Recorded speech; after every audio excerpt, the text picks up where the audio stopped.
So I have a quick pop quiz for everybody out there.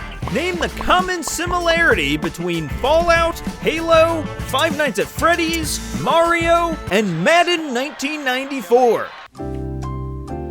Correct! They're all vastly overrated franchises. That's right, come at me, gamers.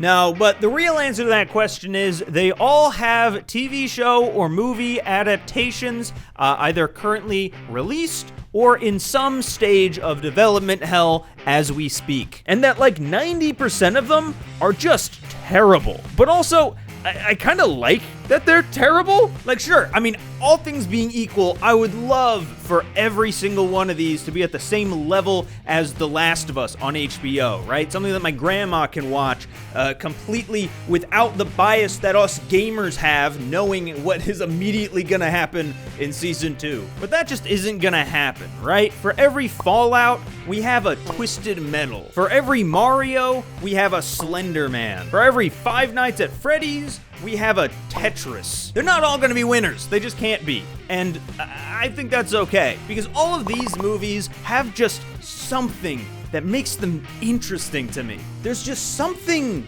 beautiful about an adaptation that doesn't even know how to pronounce its main character's name. So today, I wanted to answer the age-old question: what would Call of Duty look like as a TV show?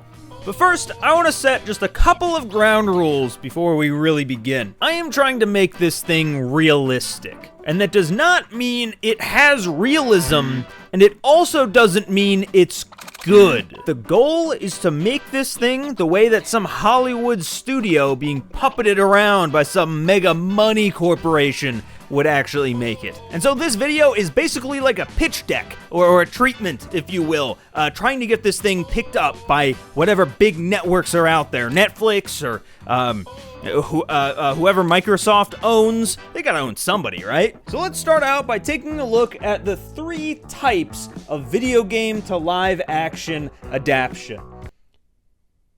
The first are for stories that fit within the same canon as the game. It's in the same universe. Like the Fallout show taking place 9 years after Fallout 4, or James Cameron's Avatar acting as a prequel to the critically played Avatar Frontiers of Pandora. The second is for adaptations that create their own new universe based on the games, but it's mostly their own new unique story in there with just a couple of references here or there. Like Halo is probably the biggest example of one of these, with the titular Halo character taking an entire 2 seasons to actually make an appearance. Like, what is my grandfather supposed to think? That this guy's name is actually John Halo? And then third is for those that recreate a specific game or story as close as possible. And this would be like The Last of Us on HBO. Or technically the Ratchet & Clank movie that I didn't know existed until making this video. And now if I'm Mr. Johnny Hollywood exec with gel in my hair and a cigar in my hair, I would go with number 3. Because they're significantly easier to write, I mean, someone else basically already did for you, and they have the highest potential for NBD. That's nostalgia bait potential. No, that's a fuck. So we're gonna start with the base. An era of Call of Duty that everybody knows and loves. The original Modern Warfare series.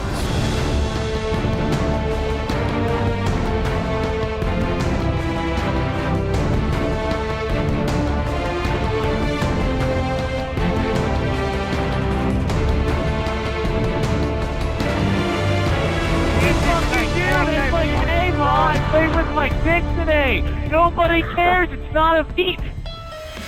Now, the Call of Duty TV show, or COD TV for short, is going to be slightly different tonally than the actual game. And the reason is pretty simple, and that's if we were to copy Modern Warfare 2 exactly, we would end up with just some generic action military movie, which would be fine, right? And in some ways, that's what a Call of Duty game should be, but the issue is the target demo for Call of Duty is not the same as the target demo of those movies. See, Call of Duty is primarily played by dopamine-addicted kids, getting a match or two in between scrolling through felonies on TikTok and snorting what their friends swear is Adderall. That's the audience that we have to go after. And what do those audiences love?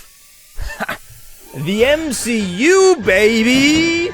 Well, okay, so not so much anymore, but no one tell Hollywood. So there's gonna be jokes and one-liners on every single page of the screenplay. We're gonna just skip over all that boring COD 4 stuff and get straight to the one that people actually remember. And we're gonna make sure that all of that action is framed in a way that it can be easily letterboxed to 9:16 aspect ratio for TikTok. So, hey, let's talk about casting here for a little bit. The main characters, of course, are going to be made up of the iconic Task Force 141. And starting with the heart and soul of Task Force 141 is Soap. And he's going to be played by a Chris. Not sure which one, not sure that it really matters. And then next is Roach, who is going to be completely removed, mostly because he isn't that prominent on the Wikipedia page that the writer skimmed while making this script. However, Gaz will be there, unlike the original MW2, as a little bit of flavor. And he's going to be played by Jaden Smith, and then Price will actually be played by Barry Sloan in the live action. A fact that will dominate the headlines as we finally have a main character being played by the guy who played him in the games. It's going to be incredible. And keeping with amazing casting decisions, Ghost will be played by Jack Black. I will be taking no questions. Okay, so now that that's all taken care of, let's get into the meat of this thing. Let's get into the plot. Episode 1 is gonna start off just cold open, nuke going off, right? That worked for Fallout, so they're gonna do it again here. It's the nuke from COD 4 that went off in Iran, I think. I'm not gonna do any further research to make sure, because that's not what they would do. But then we pull back to reveal that we're actually watching news footage of that event during like a similar scene to the beginning of MW2, right? You got the Marines there, you got Allen, you got Dunn, you got Ramirez, and you got Foley. 4 people I forgot to cast, motherfucker. And they're in the middle of like a training sequence when Shepard comes up and he goes right up to Allen and he says, "Hey, I want you as part of my new team.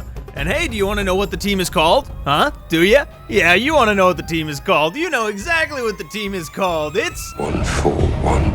And boom, cue the Eminem track, because we're about to have ourselves a little montage. See, the boys are on that ship from wet work, and one by one they each like pop out of the water, you know. Ghost comes up, he like assassinates a dude. You got Soap, who's the demolitions expert, he like blows some people up. Gaz comes up and he ties 2 shoelaces together and yells from over here, "Oh hey, over here!" And he trips over and falls overboard, and somebody knocks his gun away, and it's like, oh no! But don't worry, he has a second gun. One of the unnamed characters, he gets shot, but it's okay, because who really gives a shit? Soap comes up from up high with the people's elbow. There's capes involved. And then like the knife goes through him and into another guy. We need some like kung fu at some point. Soap throws down a banana peel. Boom, an airstrike comes in. Storm! There's a storm coming. And they're walking in slow motion. And all of a sudden the boat, it goes like this and like this. Land ho! 1 hour later. They're back at base now. And Alan is like, he's head over heels with these guys, right? We are supposed to place ourselves as viewers